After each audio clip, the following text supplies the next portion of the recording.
H-Town, what's up? You know what time it is. It's time for the best 120 minutes of your day.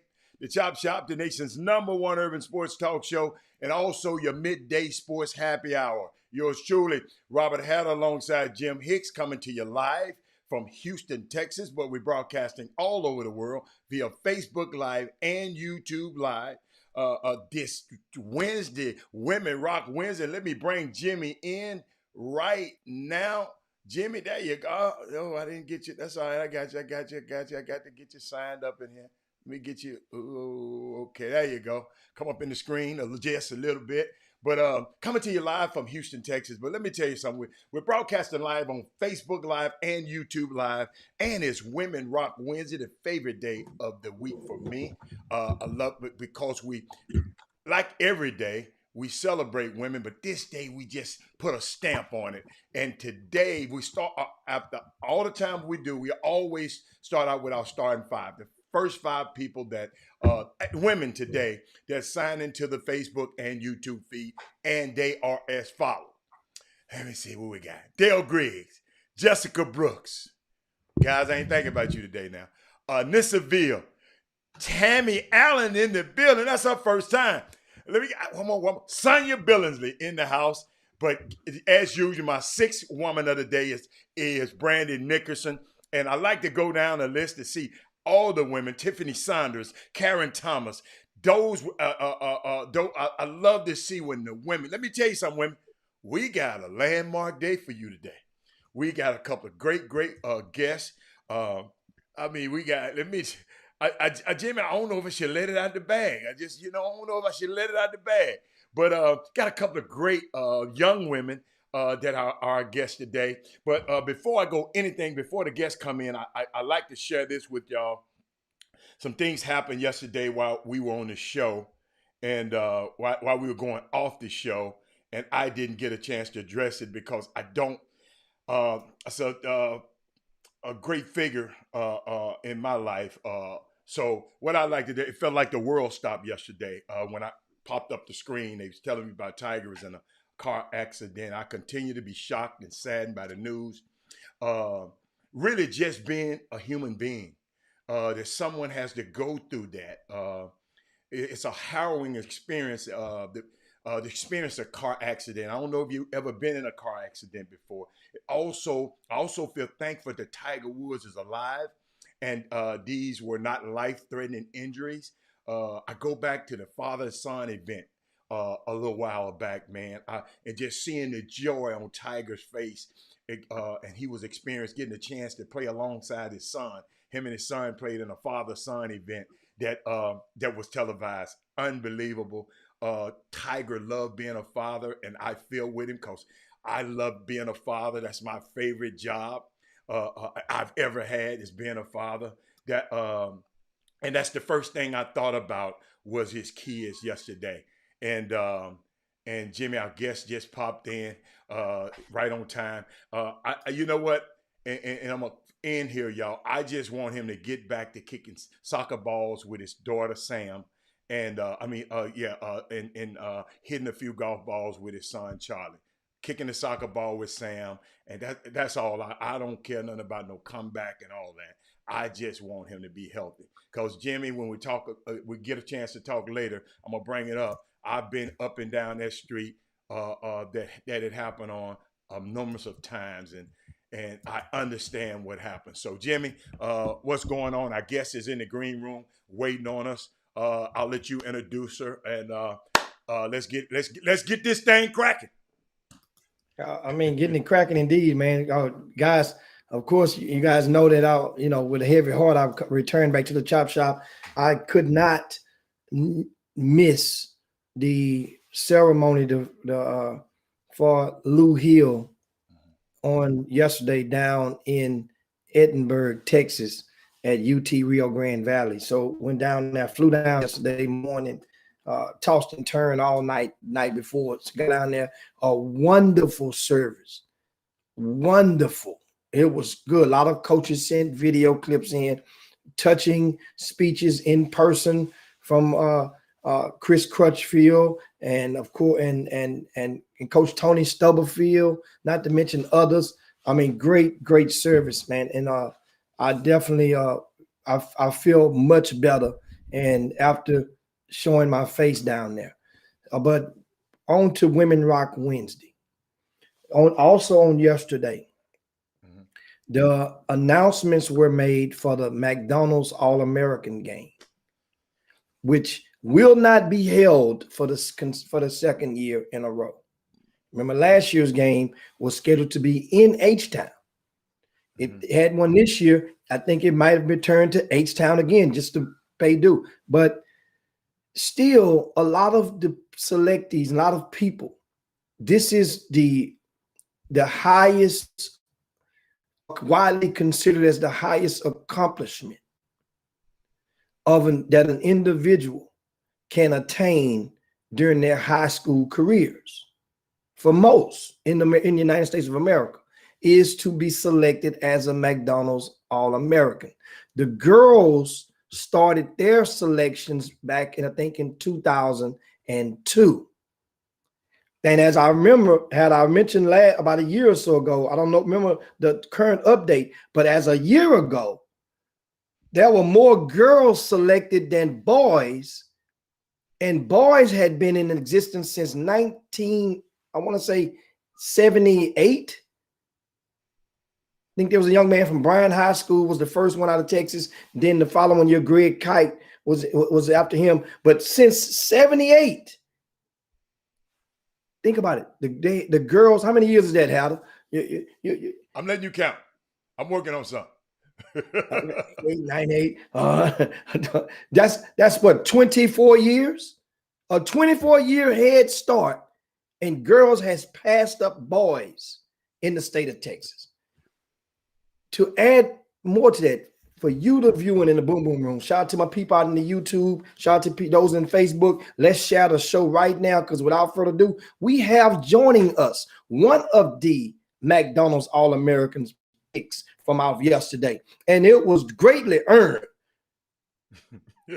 And that is Kendall Hunter from Cypress Creek High School.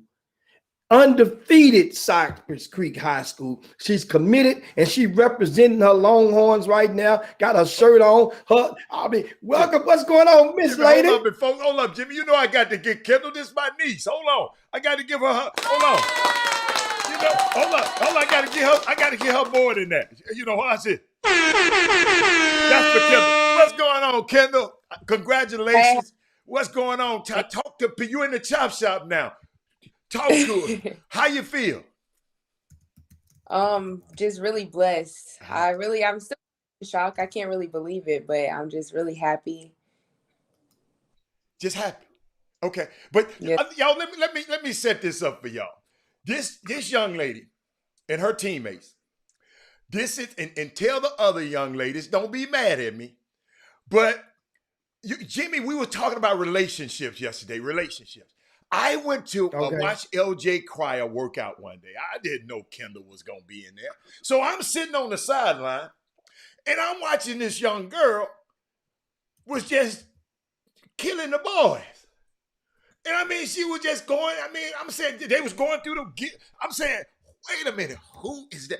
I went over to LJ Daddy. I said, who is that? He said, it's Kendall Hunter. I said, this was about 2 years ago. I said, wow. Yeah, that was a couple of years ago. Yeah, I said, who is this? I got to see her play. The only girls basketball game that I have went to see was when she played and her team played. And let me tell you something, y'all. They got Kendall. I don't know if you noticed, but you and your teammates are bringing a culture back. People want to go see girls basketball, especially me. Y'all doing something, and now you're McDonald All-American, and I just had to let the people know how it got me. I don't go to no girls basketball. Kendall, I ain't been to a girls basketball game. And Kendall, since 2013, because they played the same night my son played. That's the last time I've been. And I didn't go to the girls game. And I know it's my fault. But it takes somebody like you and Rory to bring me out. I'm just sorry. I'm sorry. Y'all so special. And tell me about that relationship. Look, y'all on the same high school team. Y'all going to the same college? Tell me, what's up? And Rory, we built this relationship from the ground up. You know, coming in as freshmen, we were familiar with each other, but we weren't friends. And now Rory is someone, she's like a sister to me. We lean on each other. And we've done some amazing things on the high school level, like you said, like, you know, bringing a new culture to the game, bringing people out to the girls' basketball game. So I just know that with us going to the same college, we're going to be able to do even more great things. Jimbo? I mean, you know, now yesterday the picks was announced. Often, sometimes, I mean, I've been around this thing for a while. Sometimes picks will leak out, and then others they will tell you, do not tell anybody. When did you actually learn you were made the team? Now you can say it now because it's over with now. When did you get the first tip that from somebody? And if it was, then you know you can give them a shout out if you want to. If not, but when did you first get the hint? I did not know until my coach, Coach A, she pulled us all together in the middle of practice. Because What before, day? at the beginning, yesterday, like when So everyone else found yesterday, out, what time was practice? What time was practice? we started practice at 1:50, and I think we found out around 2:40. Okay. So it was really a shocker to you. And the reason I say that because normally in Boom Boom Room, how this goes, if you're ranked in a certain range, then you are considered a lock by most. Don't mean you're gonna make it, but by most, if you're ranked, let's say if you're top 20 in the country, by most polls. Now, if you're top from 20 to 30, you kind of get nervous, that range. Now, what is your ranking nationally? Let's say ESPN. ESPN on number 24. So 24, and only 24 girls make the game, right? Interesting. So that means you were on pins and needles. Now, Rory, your teammate, your classmate, she's ranked a little higher, so her nerves wasn't as bad as yours because she was considered a no-brainer, which you were a no-brainer to us down in Texas. We're gonna talk about that in a minute. As to how the hell you fall down to 24. But back to this. What was her demeanor like and compared to your demeanor? Your, leading up into that. Honestly, we were pretty much the same. Like she was nervous, I was nervous, but we were still practicing, so we were kind of like, well, when we find out, we find out, and we were both nervous though, but it was in the back of our mind. But we know that we still have a goal for state, so we couldn't let this sway us either way. So we were just trying to practice and just not focus on it. But deep down, we were both very nervous. Ken, I got to make you laugh a little bit. I was going to come watch because I haven't been to a high school basketball game since COVID. Because I'm an old man. I'm scared to go out there and mess around. I'm just telling you. So I told a guy. I said, look, I told Gary Carter. I said, Gary, with Extra Eyes Media. I said, Gary, I'm going to see it. He said, man, don't go see this first round game. I said, why? Rob, they're gonna beat them girls by 1,000. I said, oh, okay. So that's why I didn't go. So he said, wait a little bit longer to come see you. I mean, so to people like we got Kendall, we just don't have people in Houston watching this. We got people all over the world watching you right now, right? So and I'm proud, like Barry McDonald, like he lives in Austin, and he was just asking who are the two girls the McDonald All-American. I said, one of them is on the show right now. You're looking at right now. He said, wow, he did not know this was you. But let me tell you something, man. I am just so proud of the way y'all handled. Y'all had a little adversity at the state championship last year, and I like how y'all handled that. I like how y'all kept it. The press tried to talk about it, but y'all kept that stuff. Y'all managed that situation a lot better than most people were. Most, if you want to talk about it a little bit, y'all managed that well. Because I mean, people were speculating, people were talking, but y'all was like, I mean, you know, it happened. What happened? It happened. It happened. Hey, our girl wasn't there. Hey, we'd have beat y'all. I mean, I know, because I said the same thing. I said the same thing. If my girl was there, we'd have killed her. But how did you feel about that last year? If you want to talk about it at all. At the end of the day, we're still a family. Our team is a very big family. So if something happens within your family, you know, you don't just run and tell everybody what happened, because you care about your family. You want the best for your family no matter what. Mm-hmm. And no matter what happens, you love your family. So it was a little bump in the road, but we're all good. I see. 30. How much, Jimmy? 30 wedded and old. How many? How many y'all? Oh, you talking about this? This year? year, About this season? Year. Yeah, this season. How many games y'all won in a row? Oh, so they're 28-0 this year. 28. Right? Did y'all ever, hold up, did y'all ever have a scare? Did anybody just say, a scare? Oh, we've had a couple. Y'all in? By who? Tell me the team. I want to hear them too. I want to see them play. Who? Foster. They're Who? 5A. Foster. Foster? Y'all were playing around with Foster. Foster, they good? Yeah, they're actually a very good team. Oh, okay. All right. Who else? That's it. Yeah. Jimmy, she trying to be humble and modest. Yeah, I mean, but it's so Jimmy, I'll leave it to you. What you got for it, Jimmy? You know, I was looking, and of course, you and your teammate Rory Harmon, you are the only two girls selected from Texas, right? Yes, sir. And that made me, that pulled up my antenna. Mm-hmm.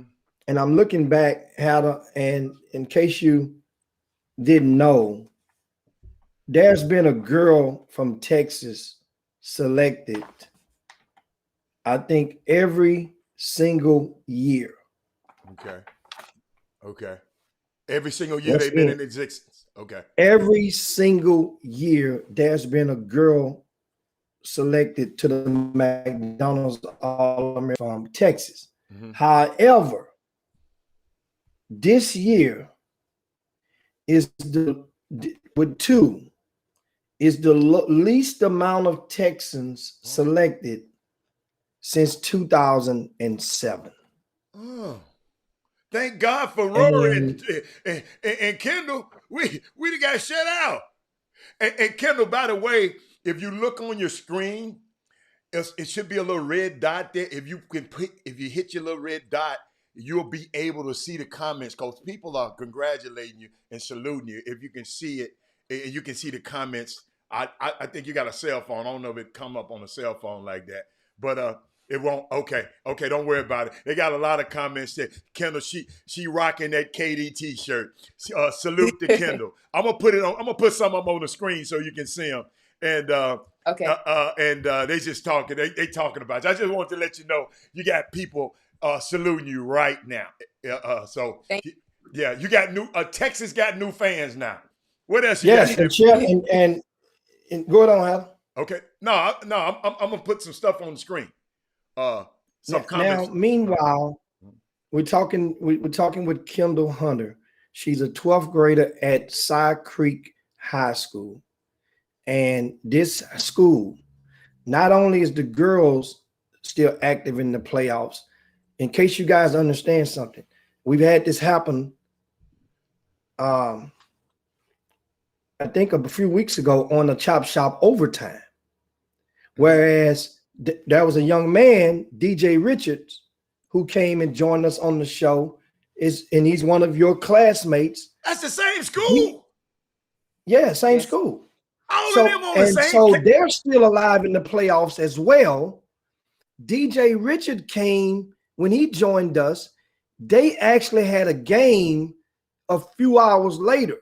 He came on the Chop Shop on game day. Yes, he did. Chop Shop gave him luck. Yeah. He went out and bombed away. Yeah. Now, meanwhile, when is your next game? Tonight. What? Oh, No. Okay, Chuck McGowan, somebody said I need you to drop 40 piece to get this dub tonight. Somebody just put that on. You know who Chuck McGowan is? Yes, sir. That's my trainer. Oh, hold on. So Chuck know how to. So- I like Chuck. Now, Chuck, I like you a lot better now, man. Chuck, So you guess my, what? You my brother then. So guess what? This game tonight, Uh-huh. from what I understand, y'all didn't flip a coin for home and home. Or play it to Berry Center versus playing at this. Y'all didn't want to flip a neutral site. I heard What? the grapevine tells me that y'all say we'll play y'all at your own home court at Delmar Fieldhouse. You just lace us up, let us know what day. Y'all pick the day. Y'all let us know. We'll play at Delmar. You ain't have to pick nothing else. And Yes, the team you playing against is having their best high school season, I think, in the history of the school. That's the Heights High School, formerly known as Reagan High School. Okay. Do you think those girls feeling some kind of way that y'all done went and had the audacity to say we're gonna play you at your own home court on this day? Bring it on. Well, the Let's get girls it on. just said that the coach said. The girls just said, Jimmy. Who we gonna ask Kendall? Who said that? Yeah. What's up with that? You said who Huh? said that? No. What's up with that? What's your thoughts on that? I mean, if it was us, then I'd be like, "There's no way." But I respect it. I respect it. Yeah. So give us your prediction on the game tonight. I think we should get done. What score? What should men how to expect this score to be? Hold on, Jimmy. Let me get one more. Have you watched film on them? Every day we watch it. You got the scouting report on them? Mm-hmm. Okay. Okay, now you can answer Jimmy question. I just wanted to know. See, Jimmy, I love those prepared athletes. I had to ask that. Now, before I'm gonna ask you again, but before, let me give the audience some intel. Okay. As we like to do. So that way you guys can help in the Boom Boom Room and the Facebook and YouTube. Shout out to all you guys. Make sure you can share the show right now. Yes. It would be great. Yes. Share the show to your groups, to your timelines, to your friends. Now, meanwhile, and Barry, this is not the same time that two from the same high school boys made it. But remember, we've had that happen before. First of all, most notably, Daniel Ewan and TJ Ford from Willow Ridge High School, 2001, was from the same school. Also, I'll look it up and give you, if there was another instance, I'll give it to you shortly. And of course, the Travis High School had the Harrison twins in 2013. So that's two sets of boys that made it from the same public school, that is. Meanwhile, let me take you back. Guys, just soak in these numbers right here. Let's start in January. Okay.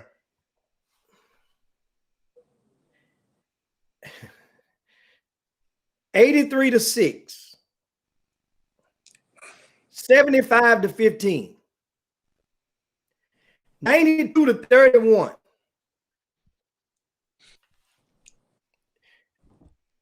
Brace yourself for this one. 77-1. No. 75-29. 87-37. You ready for this? Another one. 77-4. That got to be the same team. 85-28. Jimmy, that 83-54, which somebody got within 30 points. 66-34, 109-38, and just this past Saturday, 67-29 was these are the results of Cy Creek girls basketball steamrolling over their last few opponents. And Jimmy, I'm not gonna let you talk Kendall and again, nobody no bulletin board material, but Kendall. It's safe to say y'all act like y'all don't want nobody to score on y'all. Y'all got that Kobe mentality. Like, I'm going to score 40, but you ain't going to score nothing. That's what you got to have. Wow. Jimmy, I didn't know the score.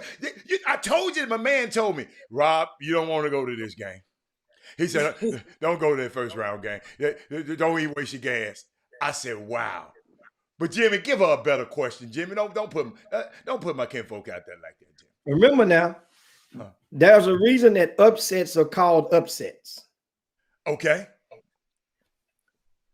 Can Side Creek get upset tonight? I think anybody can get beat. Given day, that's why basketball games are played. That's my girl. It's like you got a butt at the end of that. That's my girl. It's like you want to say butt. You want to say butt. No, sir. You want to say butt. I can feel it. I can. If you're the person that had to say he saw you working out, I think with the TJ Ford, with Tim Ford working out. No, it wasn't with TJ Ford. I can't tell you. It was a secret workout. I ain't never told nobody. And you came back and say, man, I saw a girl. This was about 3 years ago. Wasn't 2 years ago. 3 years ago. Yeah. Well, maybe 2.5. Yeah. Man, I heard a girl that whooping all the dudes in there. I said, it might have been a dude. No, not you. I said at the time, it might have been a dude that just looked kind of sweet. He said, no, dude, this was a girl that looked like a girl that was whooping the dudes. I say, man, no. And sure enough, here you are, Kendall Hunter, been getting it in. Take us through your journey, your grassroots program, how long you've been playing, who inspired you in basketball? I started playing in the 6th grade. That was my first year playing AAU. But I started training my 5th grade year. I just trained for a whole year because, really, to be honest with y'all, my dad did not want me to play basketball. What? Like, he had to beg and beg and beg. I was begging forever for my dad to let me play. So my dad used to tell me, he was like, are you sure you want to play basketball? Because if I train you, you're either going to be really good or you're going to quit. I'm like, that's my dude. I would have never thought that because I love that the game. I watch him. When I finished watching y'all, I had to watch him. I love him at the game, but Jimmy, that's a great question. So keep on, take us through your journey. Keep going. So once I started playing AAU, I didn't really know much about girls basketball. I just thought I was going to be the best player to ever play basketball because, I was pretty good. And I got on the AAU and there was a lot of good girls. Girls usually start playing around 1st grade. So I was a little bit behind. Never stopped working. I got in the gym a lot. Like every day I'm in the gym. And I think that's really what paid off. I got new trainers. I have the same trainers, but I started working out with trainers like Coach Ken, Coach Chuck. Okay. And Dad. And I've just started working on strength and conditioning when I got to high school. And it kind of just started taking care of itself. My hard work just started to pay off because I was a little bit behind everybody else. But I started working and I don't know. The hard work started paying off. Wow. I mean, and one of the viewers in the Boom Boom Room right now has a question for Al. Okay. And and I want to say Miss Cora. Okay. And she's asked. She says not a question but a comment, and I'm gonna pose it to a question to you, Kendall. So your dad is like LeVar Ball. How do you receive that? What's your? You elaborate on that because that could be a good thing. Yeah, I think that's why the Ball brothers are so good because they have someone pushing them. And my dad, he's always there when I need the extra push or when I don't feel like it. He's like, you sure? And so I think that's also something that has contributed to my greatness is having my dad in my corner when I'm having a bad shooting day. My dad, he played college basketball, so he knows a lot. He studies the game. So he really, it's like having a coach living with you. Wow. So he's definitely helped. And him being hard on me, I think it's going to help me be better for the next level because I'm going to have a hard-nosed coach. And I just think that I owe it all to my dad. Did he ever get on your nerve? Oh, yes. It's been plenty of arguments. I remember one time after one game, I saw you, I think, out at the Merrill Center. I said, where you there? He over there somewhere. You say he over there somewhere. He was an angel, a headache, but Yeah. put all to him. Well, I know I got on my son's nerves. I ain't worried about it. Hey, I know I got on his nerves. What else you got for her, Jimmy? Because you know she got to get out of here. Jimmy, she got a game tonight, so she got to go to school. Yeah, actually, yeah, we got a couple of minutes left. We got to get out of here now. Somebody asked your grassroots program again. One of the viewers asked, what AAU program did you play for, and what's your 5-year plan? That's from Thaddeus Moody out of Chicago, Illinois.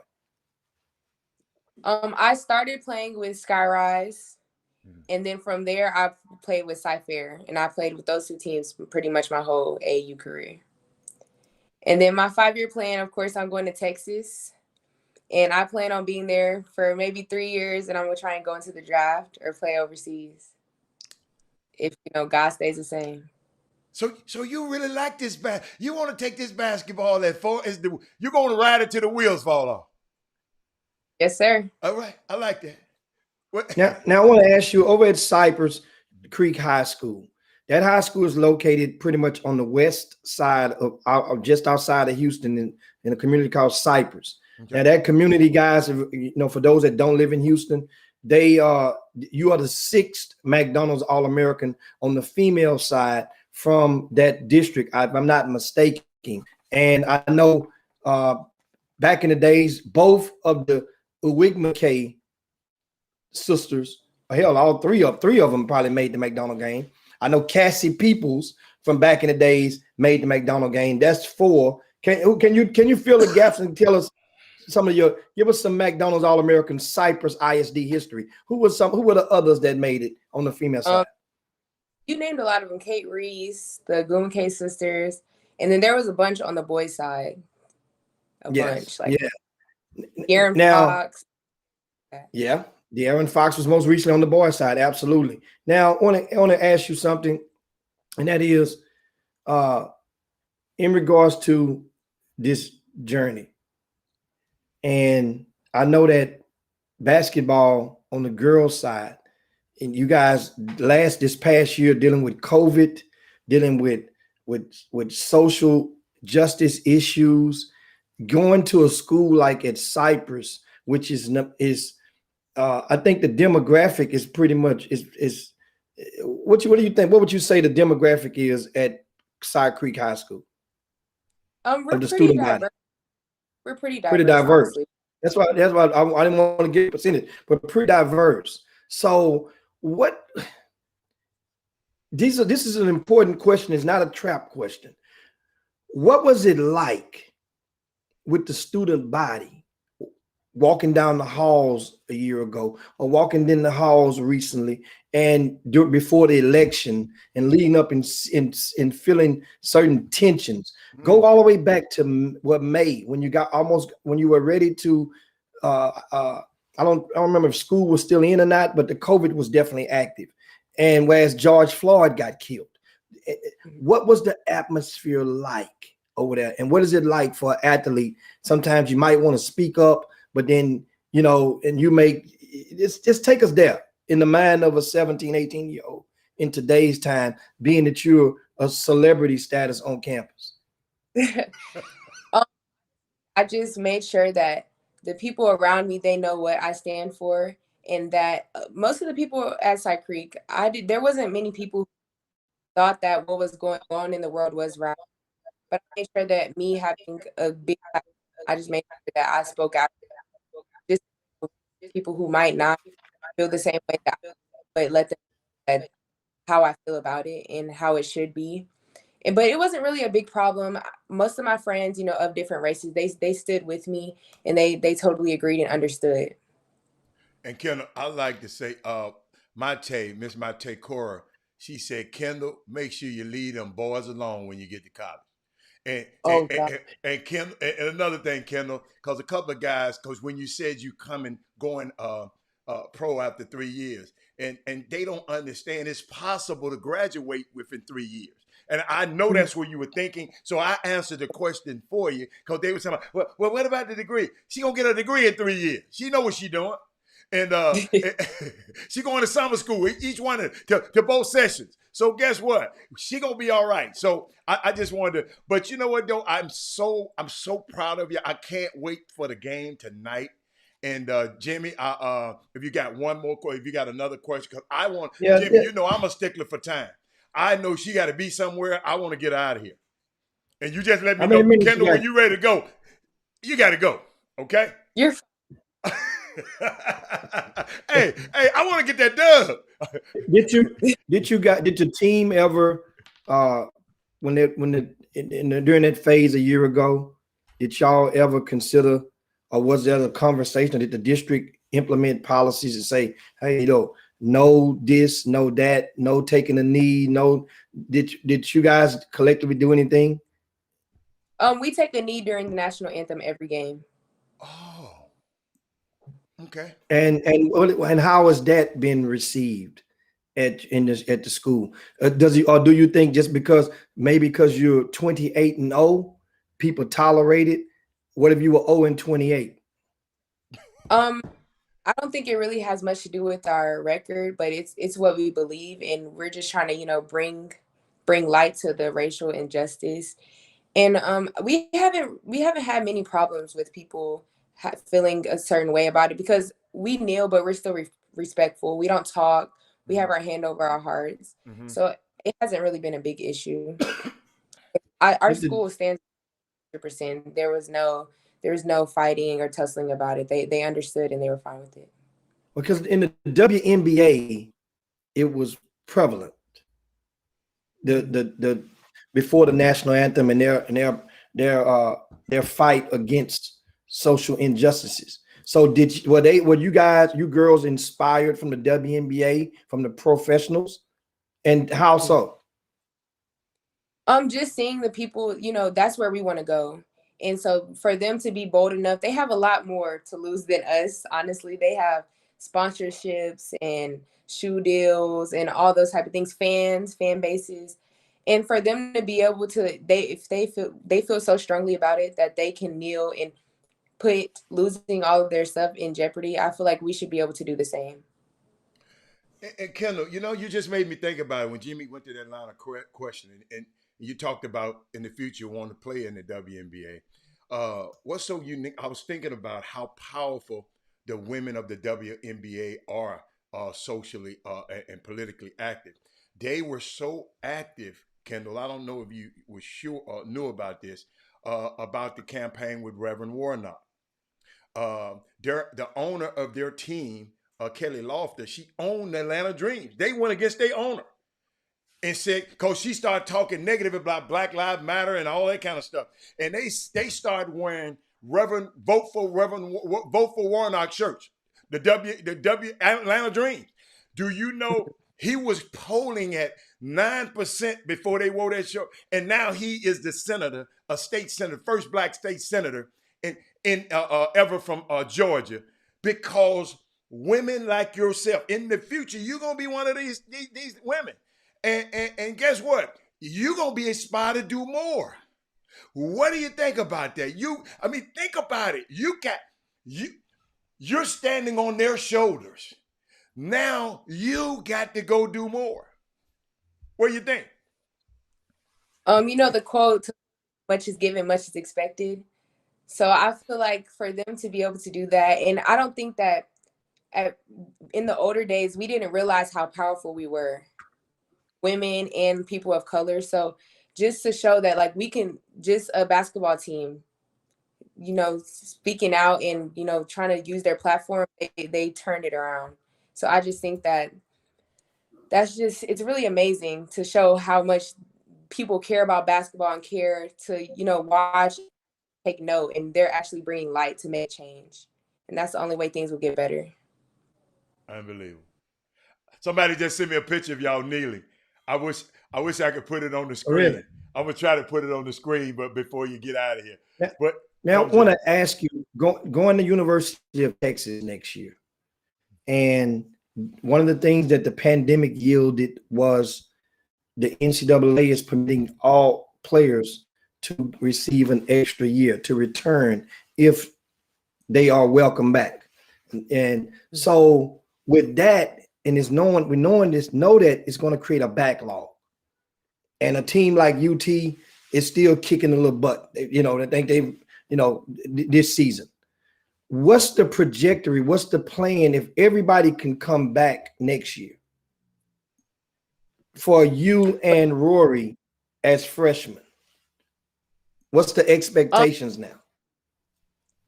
Well, they're already recruiting us to be, impact players. So regardless of if it would have been didn't get an extra year, we were still gonna have to go in there and work for our spots. So I don't think it really changes much. Just we're gonna have to work even harder. Because now people who are seniors, they've been playing for 4 years. So we're going to have to compete against people who have been playing college basketball for 4 years and they have more experience. So we're just going to have to learn really fast and work really hard. And we know what we are proud for you. We are proud of you. I know there's no game this season, but the job is well done. Yeah, you and Rory will go down as one of the greatest backcourts in the history of Texas high school basketball. Wow. How does that feel? It's really an honor. And to hear you say that, it's really, I don't even know, mind blowing. Yeah. But we've definitely worked for it. We've definitely put in the work. So it's just when you see your hard work paying off, it's surprising. I don't know. I just can't believe it. So what about the young girls who are going to be watching this video, going to watch this show? Because it's going to be on YouTube. It's going to be all over. What about the young girls? I know it's hard work, but what you going to tell those young girls who want to be, I want to be like Ken Skills. Hey, y'all, her handle is Ken Skills. So tell me, what will you tell a little young girl, this little sixth grader like you? She watching this show today. What you tell her? Honestly, trust the process. Stay in the gym. Not everything is going to go your way because despite all the success I'm having now, there was definitely failures and things didn't go my way. And, I just stayed in the gym. Whenever something that I didn't like happened, work harder and just don't let anybody outwork you and it'll work out. Jimmy? Man, we thank you. Give a shout out now your teammates at Side Creek High School and this gallant season that you're having. I think as you mentioned earlier, Foster High School was your closest game of the season. I think that was 8 or 12 points in that game. Oh. But basically everybody else you have mollywhacked. That's an old term from the 80s. Your pops know about that game, that term right there. I mean for real. And even when TJ Ford and Willow Ridge and their dominance they had a few nail biters. Yeah. Yes. Mm-hmm. They are whooping. They are putting girls in their place. And so before we go, I got Angel said this question here, and a lot of people wouldn't ask this question, but I'm gonna ask: who went in the one-on-one, you and Rory? You don't have to answer it if you don't want to. Wait a minute. Rory don't play for Reagan or Heights. Come on. Who went in the one-on-one? Whoever kills each other first, literally. We're too competitive. Really? Have y'all ever played? Y'all ever played one-on-one? Not that I remember. We played 3-on-3 or 2-on-2, but one-on-one.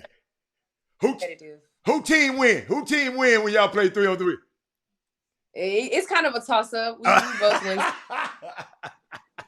She ain't gonna give me that, Jimmy. She ain't gonna give me that. Are y'all going to be roommates at University of Texas? That's a good point.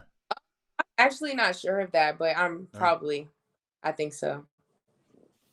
Now, give us a scout real quick before you go. Give us a scout of yourself, because you got a little a future coach in you as well. I can tell your evaluation skills. Give us a scout on Kendall Hunter, and also give us a scout on Rory Harmon. Honestly, if I was the coach, I don't even know what I would say. Rory can really do it all. She can pass, her defense, she can shoot, she can do everything. So honestly, just play your hardest, because she's gonna score and she's gonna make plays. try and limit the amount of, but Rory, I don't even know. Would you she's double kind team of, her? Would you double team her? But then she's they'll gonna leave make, you open. yeah, then you're gonna make the right play. You're kind of doomed. Just make sure you gotta guard her when she gets off the boat. I really don't know. Pray. So now I got one. What you got, Jimmy? What you got? She got Jimmy. She got to be at the No, school. that's a good one right here. Okay. That's a good one. Good one. You and Rory. Go against me and Jimmy. Me and Hannah. Me and Hannah. Jimmy, Hold on. I know you didn't. We'll kill him, Jimmy. No. Put it like this. You, Rory, and your head coach. Okay. Me, Hannah, and your dad. Yeah. Oh, y'all are losing. What? Hey, Kendall, I can shoot You it. can't. Now, who guard me? No layups. No layups. No layups. Kendall, Okay. No layup. Who gonna guard me, Kendall? I'm like Stephon Curry. Okay, look, I'll guard you. And my dad, Coach A can hit different. No, it's that. Man, wow. Hey, you know, the last time we posed that challenge out, we made the young fellas, they backed the hell up. They backed it was up. Me, Hatter, and Chris Walker, Yeah. and we challenged some young boy to put him in their play, and nobody stepped up. They didn't want none, Chris. They didn't want none, no Kendall. layup. They didn't want none. They saw me. They saw me shooting that jumper. They said, "I'm done. I'm done." Hey, this ain't Cliff Paul right here. I understand now. But thank you so much, sweetie. Let's let Dr. J. Yeah. Thank you Anyway, so much, Kendall. Thank you, yeah, man. Thanks so much. Congratulations and on your accomplishment, guys. This is Kendall Hunter, 2021 McDonald's All-American Selectee from the state of Texas. And of course, there will be no game, but they will receive all of their commemorative memorabilia, a big duffel bag of product. They're going to send and ship out to you ladies, as well as the local McDonald's in all of the area, in the Cypress area. They will be acknowledging them. If you hadn't went down there already, they're going to probably get you down for PR celebration and honoring and a lot of other stuff. They have to go to probably get to go to the McDonald's, the local Ronald McDonald House. They do all that and giving back. But once again, we want to give you your acknowledgments right now. Job well done in advance. But still work to do, because until you got to win a state championship this year. And tell Rory the Chop Shop said the same thing. Everything for you, for her too. Okay, let her know that. We're waiting on her next Wednesday. Oh. Next Wednesday, you will be preparing to go to state to the regional finals at that time. So you let Rory know you had your day there. We get on her. We're expecting her next Wednesday. Women Rock Wednesday. That way she got a week to talk about it, because we're gonna ask her who's gonna win that one-on-one question as well. We don't know that. All right. All right. Thank you. All right. Yeah. All right. All right, guys. That's hey man, Kendall Hunter, shadow. You can see great convo, and this is one of the things that you get from the Chop Shop. Unbelievable. You get a chance to see and learn, not only learn, but understand what makes a lot of these people, these young players, tick. Yes. And this is what we gave you. Jimmy, we acknowledge so them. Jimmy, she's so positive. She good. She good. But Jimmy, we got to take a break now. We're gonna take a break. We got to take a break. We'll come back and talk about it. Okay. Chop Shop, we'll be back. Let me find my breaks. Back in a second.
Hey everybody, greetings. It's your girl, Coach Leah. Happy Women Rock Wednesday. There wasn't a Women Rock Wednesday last week, was there? Why? Because there was an Arctic blast in the state of Texas last week. The words Arctic blast and Texas should never be in the same sentence. But listen, I received an email from my friends at Houston Responds, and Houston Responds is a place that does really great disaster recovery. And they know that I have certain resources or connection to resources at my disposal. And they received an email from a woman who is disabled. There are 3 generations in her home, and they have unmet needs as a result of the inclement weather last week. They're still today reeling from the effects of that. And many times you just don't even know where to turn or what to do, especially when you're in the midst of a situation. Now, listen, if you or somebody you know is still trying to recover, send an email to chopshophtx@gmail.com. You can also reach me at www.coachleah.net. If you are willing to help another family, also send an email to chopshophtx@gmail.com or drop a note on my website on our chat portal. Just wanted to show you a few things. Robert and I were talking about, and it's my husband, Robert, by the way, and I were talking about what are some things at the house that are just laying around that fit the list of unmet needs for this family. They lost a television. They lost their hot water heater, stopped working altogether. They don't have any food. Of course, you know, when you lose power, many times all your food items are completely destroyed. And so we just found a few items around the house that we could donate. And so I'm going to go by there and drop these things off. I'm also going to stop by a few of our community partner organizations to see if they have some items that can help this woman as well. But again, if you or somebody you know needs help, reach out. If you know that you can help another family, reach out as well. God bless you guys. Women do rock on Wednesdays and every day. Peace and love. Boy, y'all see, that's why I love Women Rock Wednesday. Shout out to Coach Leah with Alex. Let me show you something so unique about her program. Coach Leah, she continued to share optimal performance strategies for youth programming, as well as career and life coaching to small business owners and female executives in male-dominated industries. She's an elite executive coach, and I'm going to scroll her information at the bottom of the screen because I just right now, and that's who it is: the Institute for Arts and Academic Excellence, Leadership, and Athletic Excellence. So shout out to Coach Leah. You see what she's doing in the community, and if you can help this family. Let's shout out to us and send the information to them. But let me tell you something, Jimmy. Jimmy, what we got, Jimmy? We got another guest now. I love Jimmy, but they're getting dressed in the dressing room right now, Jimmy. So we got a few minutes. They over there. She in makeup. They got a makeup, or they got the makeup person over there dealing with it, the hair lady and everything. So she'll be ready in a minute. So what else you got, Jimmy? You want to share something that happened last night in high school basketball, or you gonna wait for that? What you want to share? Well, yeah, last night, of course, in high school basketball, the playoffs are underway, and I give you guys, of course, on rcssports.com, we have the brackets updated for your viewing pleasure. You can print your own copy of brackets from 6A Region 2 to 6A Region 3 to 5A, 4A Region 3, 4A Region 4. Now, the showdown, there are several games tonight on tap. And those games, look at the brackets. It has the games, the locations of each classification. But around Greater Houston, there are 2 games, depending on what side of town you live on. If you live on the north, anywhere near the north or the east side, then your game to see is Beaumont United, who's undefeated playing against Foster High School. This is going to be a game. I'm telling you. Once again, Beaumont United and Foster. That game is a 6:30 tip-off at the old C.E. King gymnasium. That's right around the intersection of Tidwell and C.E. King Boulevard. Now, if you're on the south side of town, that your game to see, I strongly encourage you to head over to Butler Fieldhouse. Matter of fact, that's going. They have a capacity, a limit on the fans that will be able to get in there. But I strongly encourage you to get on over there. It's a 7:30 tip this evening. Crosby and Hightower. It's at Butler? At Butler Fieldhouse tonight. Okay. 7:30. You follow me? That means this game took place at Delmar a year ago. Yeah. And at that time, it was fun. It was because at that time, there were people, Bryce Griggs and PJ Haggerty was ranked number 1 and number 2, according to RCS Sports at that time. Mm-hmm. Now there's a little separation because a kid named Terrence Arsenault has inserted himself into the equation. Mm-hmm. So he's kind of like told him to scoot on over. And he's sitting there and he's trying to slide on over closer over here to Bryce. And that's another whole story. Deal with that later. But meanwhile, for the point guards or the floor generals or the guys who have the ball in their hand the most, PJ Haggerty, Bryce Griggs. Hightower beat Crosby convincingly a year ago. PJ had 26, 28 points, but a lot of that happened or transpired after the game had been decided and, it was out of reach. It was more or less garbage time. Well, this is an opportunity in this particular game for PJ Haggerty to reintroduce himself. He's the leading scorer in the state of Texas this year. However, somehow there's a feeling whereas it don't mean nothing unless you come out here and get revenge against Bryce Griggs. He sent you home a year ago. What are you going to do against him this year? Can you send him home this year? That's the question that remains to be answered. And I'm telling you. Now, as far as Bryce Griggs, he's the champ. And you're not going to beat the champ in this situation by going to the umpire's cards. You have to knock the champ out in basketball terms, meaning that Bryce Griggs is playing some of his best basketball right now. I'll explain to you why. Because the teammates at Hightower High School it took them a while to settle into their roles and really get comfortable with each other. And that's important in this team.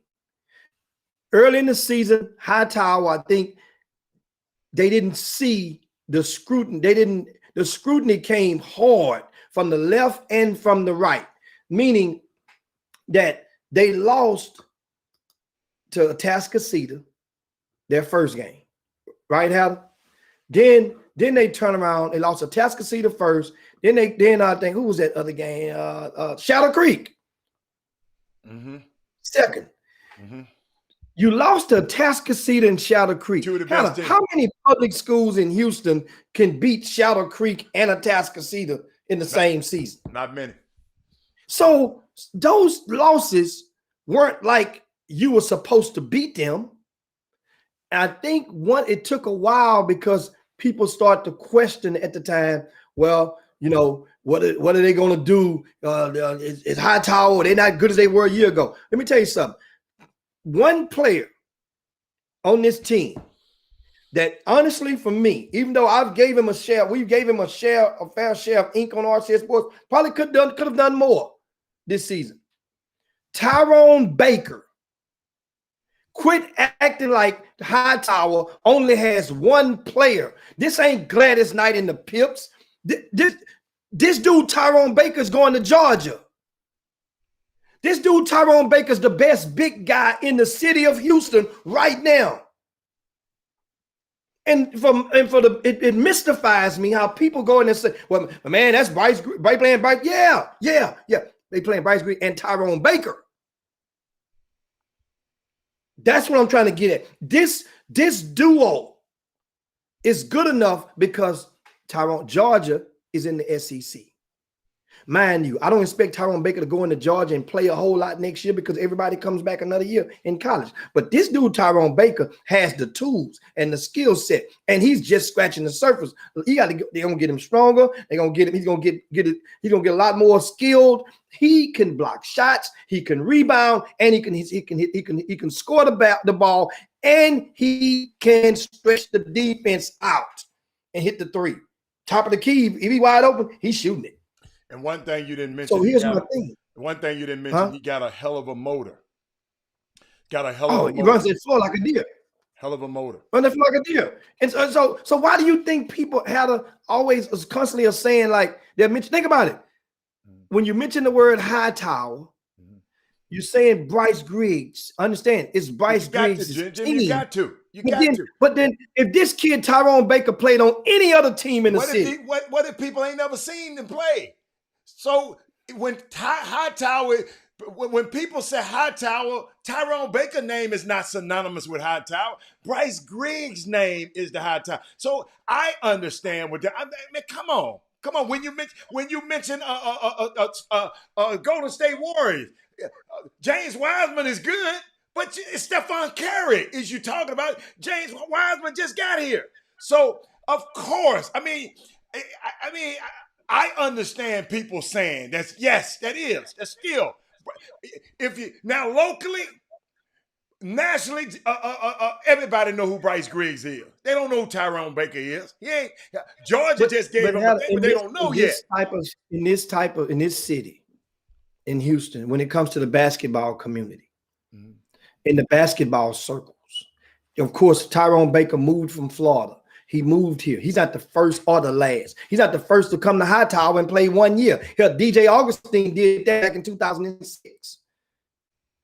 In the class of 2006. So in this situation, though, it almost feels as though. This, but you know we got a guest coming on, and I forgot about the guest. We got a guest. I know you forgot. I got in the green room. They got her ready, and we're gonna crank this. We're gonna crank this conversation on over as soon as our guest is finished. Let's bring her on, cause I know you didn't realize it. My bad. I should have directed you a little bit better. So now you can introduce our guest. Yeah, man, we have a young lady with us on Women Rock Wednesday, and of course we're gonna continue that other conversation, guys, later on. And we're gonna talk about that. I like that. That's a good one.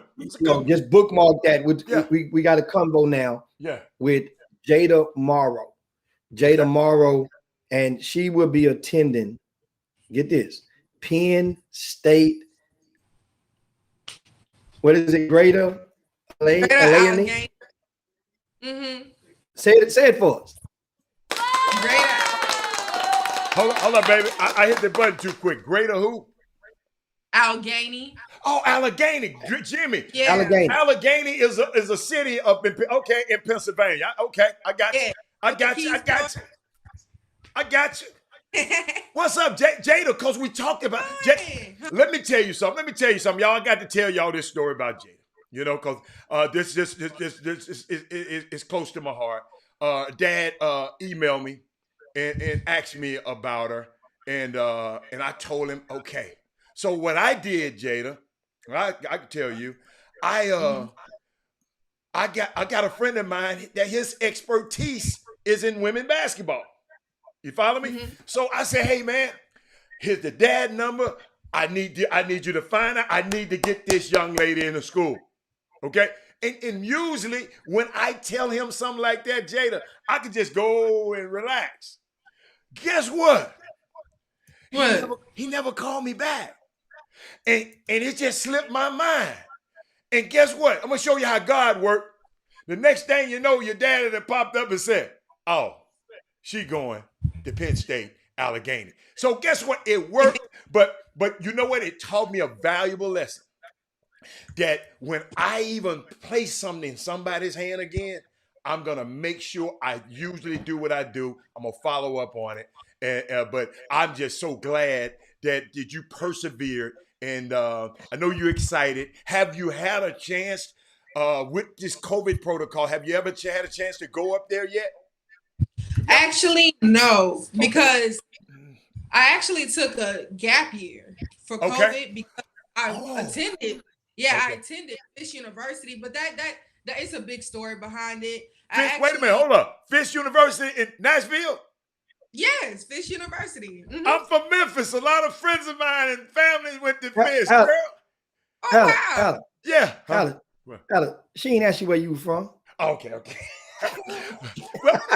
No, go on. But I had to give her the connection because she gonna say, "How you know about Fish?" Everybody don't know about Fish. So tell the story. We don't have to talk about Fish. Let's talk about after Fish. What happened? The gap year. Okay, so I actually moved from Fisk because of some complications happened in the dormitory. You know, COVID was really high back then. That's right. And a couple people contracted it in the university, and I just had to move out. Okay. So when I moved out, I decided I would take a gap year. Okay. So to do a little rethinking about basketball and all of that. And then that's when I waited and I found out, you know, that I'm going to Pitt. Yeah. Excuse me. So you gonna play basketball, right? Yes, sir. I will. Okay. What position you play? I'm a shooting guard all day, every day. What high school? Wait a minute. I forgot. What's the high school, Jimmy? I went to Dulles. That's right. Everybody was bragging. I'm talking about you went to Dulles. It's good. Yeah. Hey, I like that. D'Angelo Harris. That's one of my favorite players ever in the history of Dulles. He went there. So Jimmy, I know you got some. What else you got for it, Jimmy? I mean, and you mentioned this COVID. We had Kendall Hunter on earlier, and during the pandemic. Yes, indeed.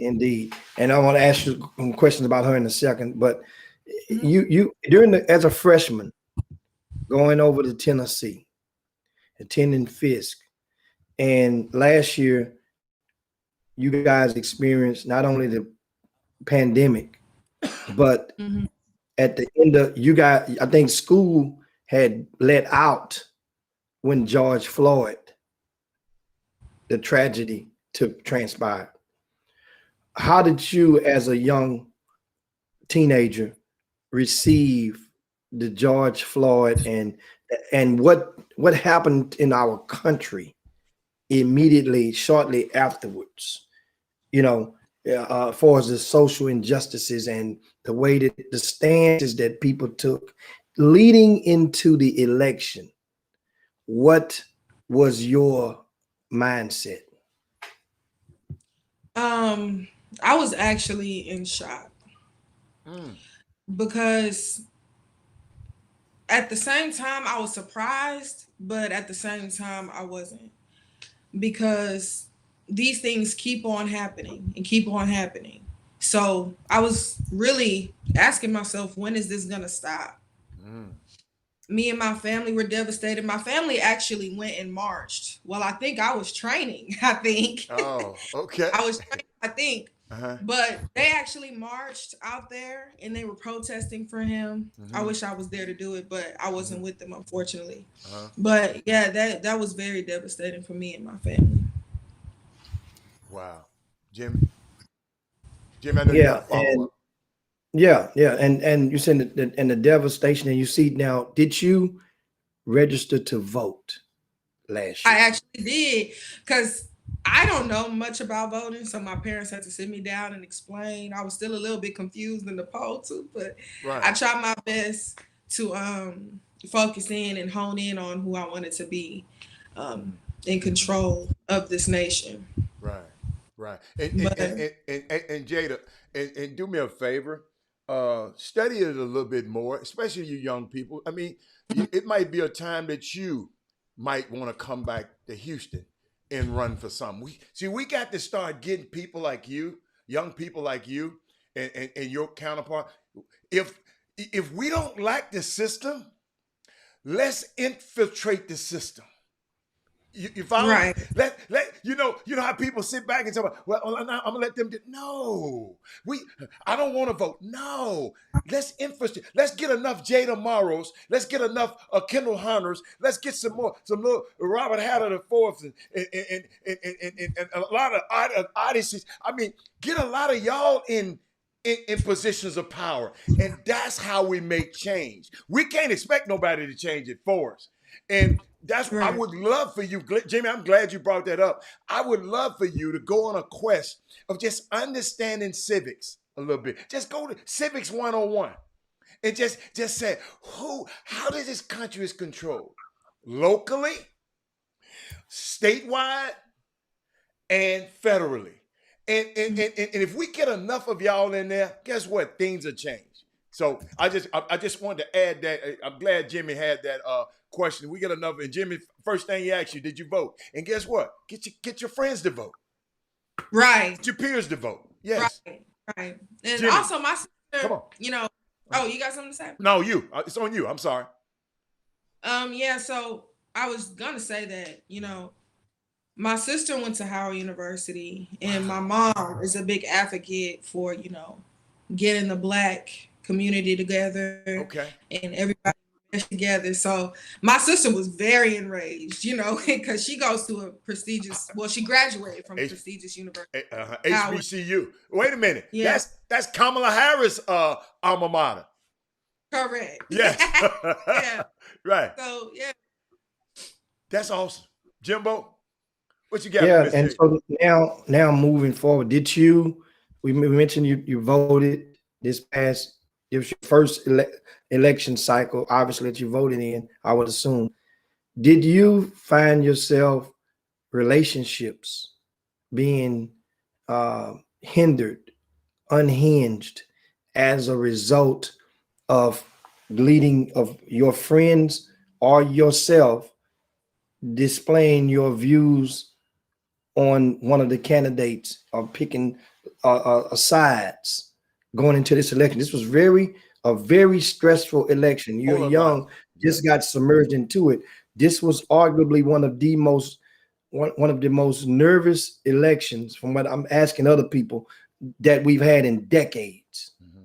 And did, on your level as a teenager, once again, did you find yourself not talking to people you used to talk to before the election, and y'all don't no longer talk anymore? So what happened was, I have my friends, and I know other people have their friends, but as a generation as a whole, I feel like people are really not on that level to really understand the meaning of people who are in office and who are not. My generation, I know it's bad. Sometimes we don't recognize the importance of that. Mm-hmm. So to answer your question, some of my friends weren't really, that serious about it. Even about the polarizing president, they had no feelings about the president and our former president and what and the rhetoric and the Twitters and the tweets. Oh yeah. Okay. They had some things to say about Trump, but they didn't really. But when it comes to putting people in the office to take his spot, it was a different conversation, and they were kind of quiet about it. But that's one thing that I'm not quiet about, actually. What were they saying? I'm just curious, because I didn't even talk to my son that much about it, because he kind of understood. And he was in a situation where he's always around a lot of people that don't look like him, right? Mm-hmm. But they was all on a group. They had some little group thing they used to talk about all the time. And I was just curious, what did they say about the former, your peers? What did they say about the former president? They didn't like him. They weren't too fond of him. They were talking about how he's kind of racist and everything else like that. Okay. But it's nothing that we don't already know. Okay, so I got you. Okay. He in our face with it. So everybody was able to pick that out. So I got a question. When do you go to school? When are you going to actually, I know you probably on, when is it going to be a possibility you're going to go on campus or what is your timeline to go on campus? So I actually go in August. Okay. I go. They had to take actually a little break because of COVID. They're not really on regular protocol. They're doing virtual learning on campus. They're not really going to class to face. But once I get there, it's gonna be back normal again. So you saying the country gonna be back to normal in August? That's what you saying? Or just I hope so. The way this is going. Hey, so Jada, I'm sorry, Jimmy, I got to ask this because somebody keeps talking about how you're an excellent shooter. What are you, Jimmy? Jimmy, I'm gonna have to get in the gym, Jimmy. You're gonna have to get you and your friend and me and Jimmy and we'll take y'all on. You know what I'm saying? Just like we told Kendall. Gonna make you quit. Huh? Yeah. They're gonna make them quit. They're gonna start playing the flute. You're gonna start playing the flute after we get done with you. You're gonna be playing the flute. You're gonna hell with some basketball. I hope not. So tell me about this shooting, because if somebody or Jason T, that must be your trainer. That's actually one of the coaches for Ben Ballers. I knew it. He has an organization at AAU. Oh, okay. Yeah. You played for him? Did you play for him? No, I didn't. I trained with him because that's my dad. Oh, okay. I got you. Okay, I got you. Jason being a great company man right now. So, but I just tell me who you shoot. Give me I know you're gonna say, well, I don't know about to shoot like me. Tell me not who you shoot like, okay? Because you got your own style. Who shoots like you? I would say like Daniel Green. The Splash Brothers, that's whoa, Daddy, whoa. Jada, you a Splash sister? I'm a Splash sister. Jimmy, get her, Jimmy. I'm gonna let you have on that one, Jimmy. Now, Jada Morrow, hey, welcome to the Chop Shop. Just tuned in to Jada Morrow, former Dulles High School star. She'll be taking up talents to Penn State. I need you to pronounce it one more time. How do I say it again? Greater Allegheny. Allegheny. Okay, got it. Penn State, Greater Allegheny. What level of the of NCAA is that? It's NAIA. Oh, okay. NAIA. Okay, cool. Now, I want to ask you Black History Month. From Dulles High School. I understand. She took a gap year now. I understand. I'm from Dulles High School, but Black history is taught out the books. But there are certain things about your school that you most of the times, and for most of us, we learned about this Black history or the Black historians in sports by simply we must walk down the hallways and glance and pause in front of the trophy cases in order to learn the Black history of our schools. So at Dulles High School, what are some of the Black are abreast of? Can you just give them a shout out in honor of those who came before you? Meaning, unfortunately, Dulles doesn't really have any things there. It's more of a it's very diverse. I could just say that. But as far as Black historians, I don't. So let me hear you out. Hannah gave you one earlier. He mentioned Andre Harrison and his brother the Harrison.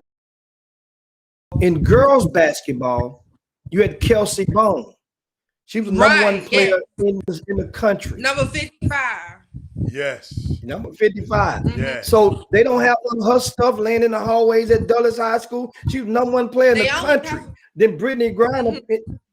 Go ahead. I'm listening. No, I'm asking, did they have any of her stuff, in the hallways or in the trophy case, being that she was a McDonald's All-American? They only had her jersey hanging up in the gym. They didn't really have anything else. which was kind of Wow. sad, but at least they recognized her with the jersey in the gym. Yeah, but Her if you don't jersey go in number the is gym, look up, if you go in the gym, I mean, you got to look up at the rafter, which is great. And still, that doesn't tell you anything about her. Still, you don't know who right. she is. And those are things that I bring for as awareness. And with generations, you know what? Hell, it was just, believe it or not, it was just a year ago, maybe a year and a half on the Chop Shop, and we uncovered and to the public of just how many schools don't even have their best player or any jerseys retired. So she at least she has her jersey hanging from the raft at the school. Now, speaking of McDonald's All-American, earlier you mentioned Kendall Hunter, and she was selected to the McDonald's All-American game on yesterday. You had a chance to know her, and have you played against her before? You said Kendall Hunter? Yeah. Yeah. Oh no, I haven't played against her myself. No. Oh. Okay, because she's a lot younger than you, but still, Right. she played varsity. She played varsity when you were at Dulles, so that's why I just asked. That's why I asked you that. And now, what does go ahead? No, I was going to ask you in the landscape of girls basketball, what grassroots team did you play with, and what inspired you to go into basketball? So actually, my dad actually inspired me to play basketball. He played many sports, but one of the sports he took up was basketball. And he put me in many sports before I chose basketball as well. I was in soccer, softball. I even went to ballet, but I didn't like none of those until he, showed me basketball. I actually went through a really big journey in the sport. Awesome. Jim? Yeah. Now, of course, your season in your high school career. How would you sum that up? Take us through that journey as to if you had to change something about it, and about what would it have been? I actually went to 2 high schools. I went to Foster, and then for my freshman and my sophomore year, and then I transferred to Dulles for my junior and senior year. So when I got to Dulles, I really wasn't played much, like I should have been played. But I overcame that. I was training a lot. I was shooting in the gym almost every night. I was in sand pits. I was doing pool workouts, lifting weights. I was really not stopping my dream because that's what I wanted to do. But unfortunately, it did lead me to depression because of how I wasn't, played that much. And I deserved the playtime and I didn't get the playtime, but I did come over my depression because that's actually what this pandemic made me realize. The pandemic actually helped me realize that. That's part of the reason why I took a gap year, so I can have that clarity. But once I came to my senses, I decided to play basketball again because I realized that's what God put me on this earth to do. And that's what I'm here to do. That's awesome. So you had to, you know what? And I'll be talking about this sometimes about how young kids do suffer a little bit, have a little, sometimes you don't want nobody rejecting you. You Right. follow me? But that's a part of life. And I and feel I'm like glad. I'm sorry. Yeah. I feel like in this day and age, social media plays a big part and a big role in my age depression because people my age, they go on social media, we scroll on our phones a lot, Okay. and whatever popped up, we're like, oh, look at what she's doing, how come I can't do that, or look at what that person's doing, all of that stuff. And that leads to oh, why can't I do that, or what's going on with me to where I can't do what they're doing, or we're doing the same thing. So Serious? that's what I See, you know, and I'm sitting here listening to you because I've heard this from kids, but I guess we're from a different generation. Not because I guess people always, if he got this and I'd be just, but if you said some key, if they got it, that means that I can get it. Right. You follow me? If that's what I want, you know what I'm saying? So I just hate that, and I'm glad you brought that up because I always talk about the mental health of these young student athletes. Because guess what? You got one guy on here talking about, man, I got 30 offers. I got offers, and I got this many offers, and then little Johnny over there, he don't have none. But see, to me, this is where it comes in. All those offers, and you're only going to one school. You know what I'm saying?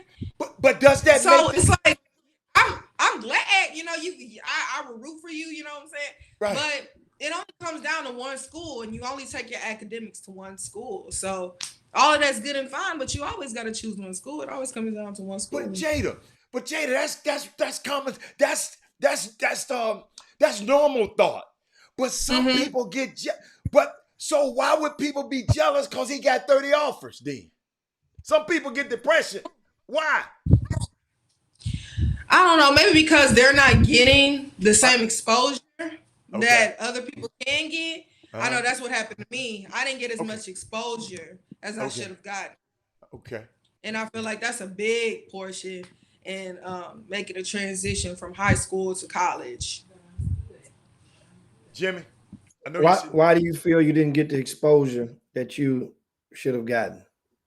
It all came down to playing time. I felt like for me, it came down to playing time and, doing interviews, talking to other coaches, having your coach connect you to other coaches.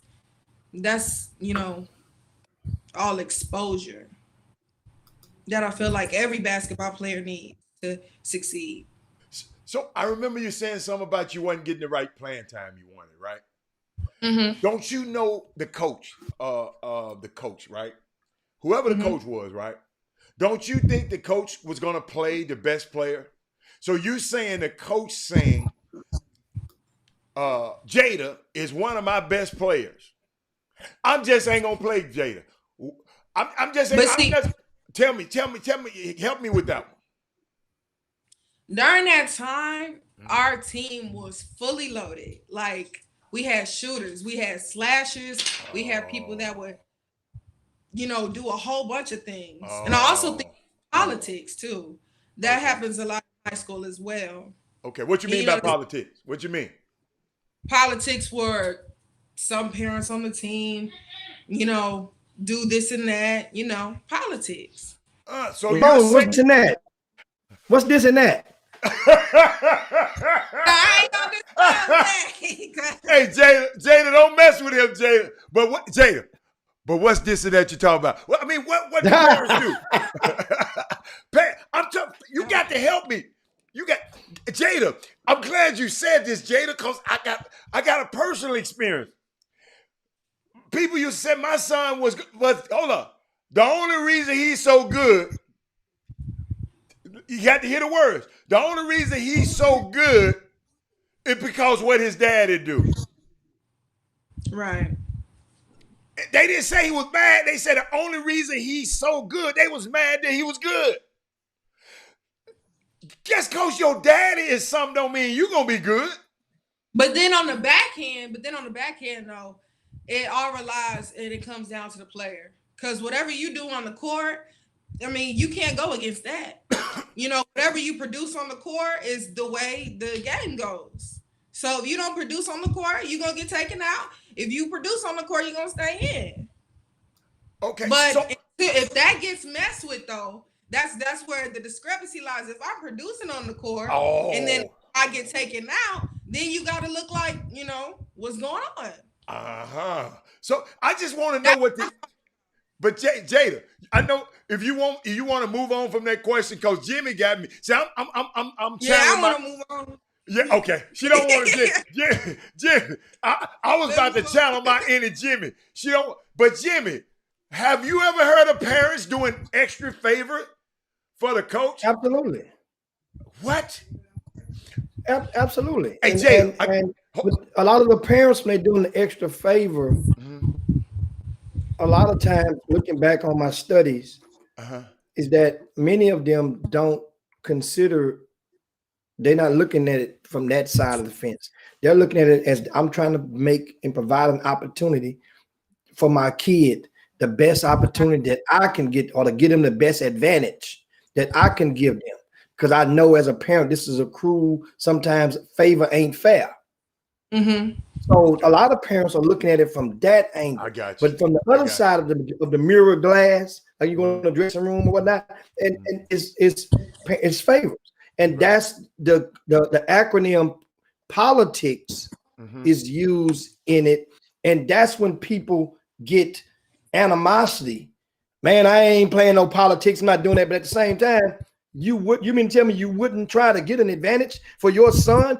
Now, mind you, there's nothing, well, in many cases, it's not nothing illegal doing so, based on what we know. Now, the NCAA, you know, or the FBI, they might consider something else, but based on what we know, it's not nothing illegal. Is it breaking a rule? Maybe so. But guess what? When the last time you changed lanes driving your car and didn't put the signal light on? Man, multiple times. Hey, Jada, I got a couple of questions. I got a question for you, but I want to share something with you. I'll never forget, and I think about this all the time, Jada. When my son, he made varsity in the 10th grade, right? He was starting point guard. So he and I, every year, we try to decide what shoes he want to wear for the year. I don't know if you do that or not. Say what you gonna wear for your. Oh yeah, I do. I do, especially because I have flat feet, so I've been kind of deciding what shoe fits me, and I play in Kyrie's. I did try the LeBrons, but they had good luck in them because I scored a lot in those, but they were a little too heavy. But so we went shopping, Jada. So I said, "What you want, man?" He said, "I like them." And then I said, "Okay." I said, "Hey, man, get them." He said, "Dad, but I want the whole team to wear them just like this. How can I get the whole team?" I said, "I tell you what you do." I said, "Go get everybody's size." I said, "We ain't gonna buy these today. Go get everybody's size on the team." So I got everybody on the team a pair of sneakers. And if they had a ring, you know, if they had to need another one, I'd have got another one, right? Do you know? I didn't get the coaches no shoes, Jada. I didn't buy the coaches no shoes. I bought the. Do you know the other parents never told me thank you? Never told me. So I'm just trying to say, I didn't buy the coach. I bought your son some shoes, little mama. They never told me never told me thank you. So I didn't know, was that politics where they feel like I was buying your son. I didn't buy, you know. So, but your dad wanted me to ask you this question, Jade. Hold up. It went past. He said, you scored 16 points in the next game. You scored 16 points in one game, and the next game you didn't play at all? I actually scored 16 points and a half. So the first quarter and the second quarter, I didn't play that much. And then when he put me in the third quarter and the fourth quarter, I scored 16 points. And then it was a tournament. In the next game, he didn't really let me play that much. So. Hey, and back. That could only happen in college. That wouldn't happen in high school. That's college, right? Huh? No, this is high school. High school, Jimmy. That's in high school? Yes. Yes. And why do you think that happened? Because, why do you think that happened? I mean, I don't know. I really can't go into it that deep, but yeah, I guess that's, if he thought that's what was right, I mean, he's the coach at the end of the day. So, wow. And Jimmy, I want to address the few questions they asked me. Did the parents know? Yes, they know. Guess what? Get what they said. The only reason he bought them shoes for the team so his son could start. That's what they said. That's what the parents said. So they knew. That's the only reason you bought him. That's the only reason I bought him. Shit, he was the best player on the game, and one of the best players in the city. I mean, but that I just had to. I had to share that, Coach. You said that. But Jada, Jimmy, you got to help me out. You've been following this high school basketball. So a young lady scores 16 points in a half a quarter. In one half. In one half. One game. In the next game, she don't play at all. Yeah. Did you ask him why? Did he say why? Oh yeah, we had a couple of conversations, and they all went and left. But it's okay though. It's all right. It's okay because God put me here. It's okay. It's cool. Hey, it's okay. I see you got your picture. It's okay. It's all right. God says the same. So. Jimmy is crazy. Jimmy, this high school basketball. Did that happen at Foster or Dulles? Let me not disclose that because at a high school, Jim. He gonna go find out. Oh, hey,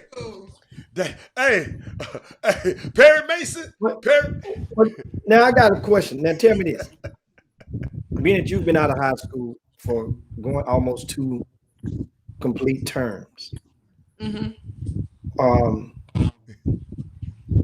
lot of times I ask this question. That is for the sake of the next person, being able to understand what not to do or what to do. And this is not going back to the previous question, but just want to throw some out there. A lot of times, if the person is watching or listening to you, and if you don't tell them then how will they know how to solve it in their aspect if they're going to face it? What I'm meaning, if you don't want to talk about it, that's fine. But then that does not necessarily help the next person that may have a kid going through that and understand how the adversity as a young person at that time that you're going through and how you try to attempt to solve it. That you go and get dad. You mentioned a while ago you had a couple of conversations with the coach. And I'm curious to know, how did you initiate those conversations? And what did you say to the coach? So all I can say is that between my family and him, sometimes I would be there, sometimes I wouldn't. But all I have to say to that is that, God, does things to show people that whoever is meant to do it is meant to do it. And what is meant to be done. And all I'm going to say to that is that when you have God on your side, he really does put things into perspective. And he shows you in your face that if you're not doing what's needed to be done, then he's going to do it for you. And I say that to say, I felt like in my spirit, back when I was depressed, wasn't supposed to be here. But God showed me that I am supposed to continue to play basketball, not to be sat on the bench, not to be sat on the sidelines to watch everybody else play, but for me to be in the game. So that's what I had to say. That's well said, and we appreciate that. And that now that gives, see what that does? That gives the person the understanding to be of that situation, but now they understand you. You see, and that's important because that's a great, beautiful place that your answer came from, and as being you, I can see. And I'm going to ask you, my next question is, we asked young Kendall Hunter a while ago, what's her 5-year plan? Well, right now, you're a year in. What's your 4-year plan? My 4-year plan is to have my own marketing firm. And I also, yes, because I would like to major in marketing, but also I would like to be a sports commentator if God says the same. Because I feel like I'm great at talking and I'm good at basketball. So you combine the two, it gives you that. So I can see that. that's my 5-year plan. I can see that because you holding your own against Perry Mason over here. You holding your own on because he don't pull no punches, and you got great energy, and I'm glad to know that. So guess what? You know what? We're gonna give you a lot of time when you're in college to call back into the chop shop and make sure you get your practice in and make sure you because it's this live TV, everything you saying, these people are listening to it right now. And I love the way you're answering the questions with such class. You're not trying to throw nobody under the bus, but you want to let people know something happened. You know, and Right. And you brought up you invoked some memory in my past dealing with not summer basketball, high school basketball, and you I'm here to talking represent the girls. I'm here to represent the the girl. girls. And let me tell you something. And fellas, young fellas, y'all got to get these women, these young girls that came on here today, Jimmy. And I'm just so proud of you and Kendall. Sonya Billis said class act. Yeah, shout out to her, shout out to her. I forgot to say that, but shout out to her because she's a great player. I actually saw her play a couple of days ago, me and my dad, and she's a great player. She's going places. But I'm sitting there watching y'all, and when we start bringing the young, and hold up, now I forgot a couple of young guys. Let me see. Ramon Walker was good. He came on. DJ Richards was good. I mean, the guy's good, but I just love the fact that you young people, man. I'm just loving how I don't know if I would have been this good on a national show like you are right now at 17, 18 years old. I'm just going to tell you. So, I mean, when I first started doing this show, I was nervous than I was about to say something. You on the show. You got kids. I was nervous. I'm nervous. But you are you're gonna do well. You're gonna do well, and we're gonna follow. We're gonna follow your career, and we're gonna make sure if anything we can do to help, we're gonna make it happen. But these guys, these young fellas out here, y'all better get your game up. These girls ain't playing. These girls ain't playing. They hold up. These girls that saw Kamala Harris as the vice president, they saying, "Hey, I want it all." So I need my young men, and hey, y'all there, but I need y'all to step up. I need me some young black men. I need some more Cory Bookers. And I need some more Raphael Warnock. And Cory Booker and Raphael Warnock, it's 100 senators. Those are two black ones. I need some more of them. I'll never forget. I took of all people, R. Kelly gave a message that my son and his basketball team carry on to this day. I took all of them just a long time ago to an R. Kelly concert. This when Obama had just got elected. And he stopped the show. He said, all the young people in the audience, we don't need no more R. Kellys. We don't need no more LeBron James. We need some more Barack Obamas. Mm-hmm. We need some more guys like that. We got enough of basketball and football players. And I'm just so proud of y'all. Look at you. I wouldn't have never, you didn't give us, we didn't rehearse this. Well, I'm going in, I want to be a broadcast journalist. You didn't go. I am so glad that you seeking that out, and I'm proud of you. And Jimmy, you got anything else you want to share with Miss Jada? I mean, we definitely appreciate it. Thanks so much, Jada, for chopping up with us on the Chop Shop. And what we're going to do, we're going to leave you with something, another piece of inspiration. Okay. We'll let you know that the Chop Shop has an internship earmarked for you during the break. If you when you get through this semester, we have an internship you say you want to get into the sports communication business, let us know. Send us an email, and we'll give you details for the summer. Say no more. I definitely will. Say no more. Thank you for having me. All right. Thanks so much for you. What we're gonna do, guys? We're gonna take a quick break, and we'll come back. We got some quick stuff to talk about. NBA All-Star game released yesterday.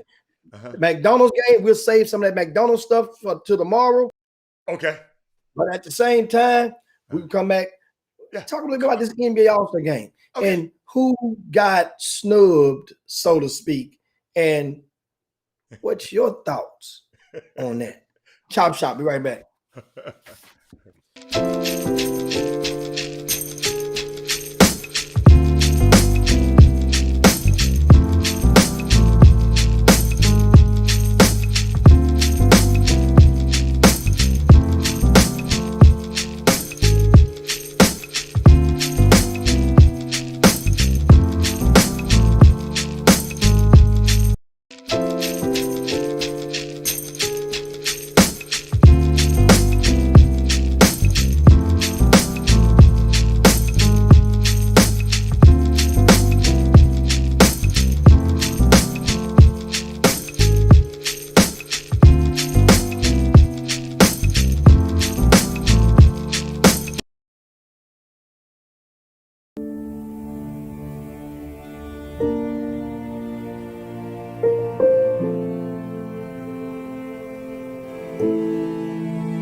Welcome back to the best 120 minutes of your day. The Chop Shop, the nation's #1 urban sports talk show, and also your midday sports happy hour. Yours truly, Robert Hatter, alongside Jimmy, the Cheat Sheet Hicks is in the building, coming to you live. Jimmy, we're broadcasting all over the world. Jimmy, we just had two great young women. Oh my boy, hey y'all! I told you, Jimmy, our future is in good hands, man. If we keep putting out people like that, we're gonna be all right. So tell me what you want to talk about, Mr. All-Star. Wait. You know, I was so itching to talk about this McDonald's selections and the McDonald's game, not necessarily the game, but the selections. I was itching, chomping at the bit because it's so teachable. And however, we don't have enough time for me to dive in today. On tomorrow, I'm gonna dive head first into the McDonald's game. I want to explain you guys once again. We're gonna talk about range, rankings, and how certain. Remember, I mentioned one thing earlier when I talked with Kendall Hunter. I say normally, if you're in a certain range, then you're considered a lock. And I'll leave you with this. Okay. All of the top 20 players on ESPN made the McDonald's game. So that's 20 right there. Mm-hmm. Guess how many made of the next from 21 through 30? 4. Oh, okay. I got you. Okay. Only one. Okay. So that means 3 that were ranked below number 30. Wow. So Kendall was that one. No, I'm talking on the boys' side. Oh, you're talking about the boys. Okay. I got you. Okay. I got on the you. boys' side. Okay. So we talk about that, and we're going in. And one of those guys that was in the 20, it affected one of those. How would you say? Not necessarily a casualty, but for the sake of play on the word, a casualty was a kid from the state of Texas who went and took his talents outside the state of Texas, thinking that going to another school and would help boost your stock. And he did not get picked despite being ranked higher than like 4 other players that got picked. Who is that? That's why I'm going to show you the rankings only means so much. Okay, we'll talk about that. We'll talk about I got a note for you to talk about that tomorrow. Don't forget, I got a note now. Yeah, be ready. Must do. Okay. Now the All-Star game. The selections were picked on yesterday, and the NBA went back to an old method, and it didn't go from the top 2 vote getters. Normally was picking from. Now they went to East and West. In other words, they had abandoned that. They don't went back to East and West because I ain't been paying attention to it. Yeah. Okay. And so now, of course, you guys have because at first they said LeBron and Kevin Durant was going to be the captains. At first.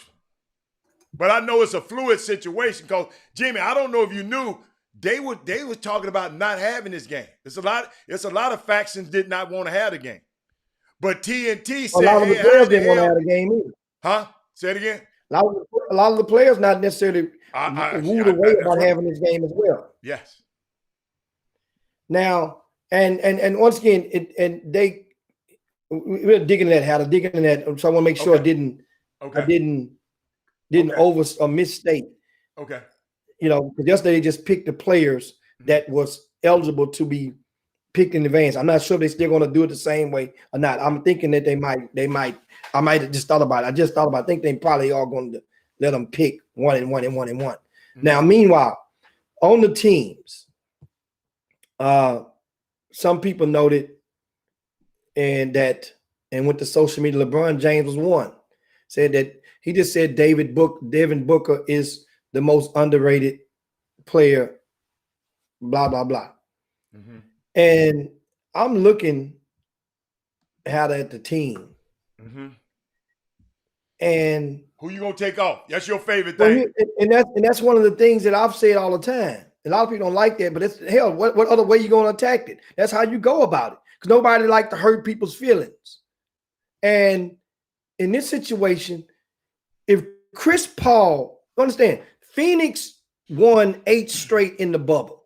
They finished the season last year on a very good note. I respect that. However, Phoenix didn't make the playoffs. No matter how you cut it, they did not make the playoffs. Now, fast forward to 2021.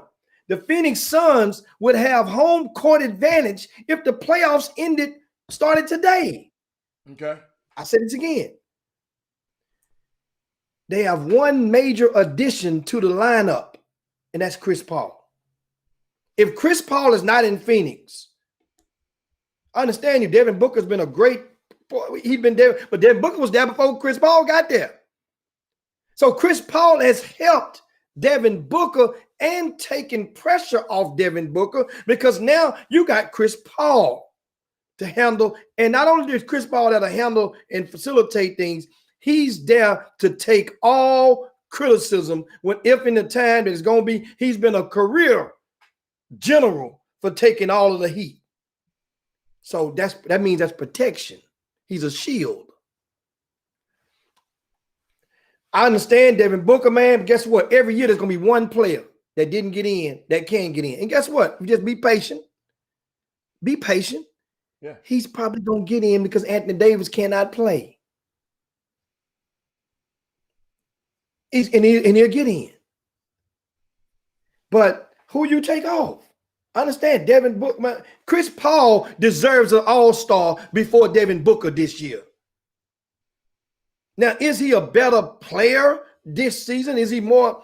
Chris Paul, think about it. He picked to go to Phoenix.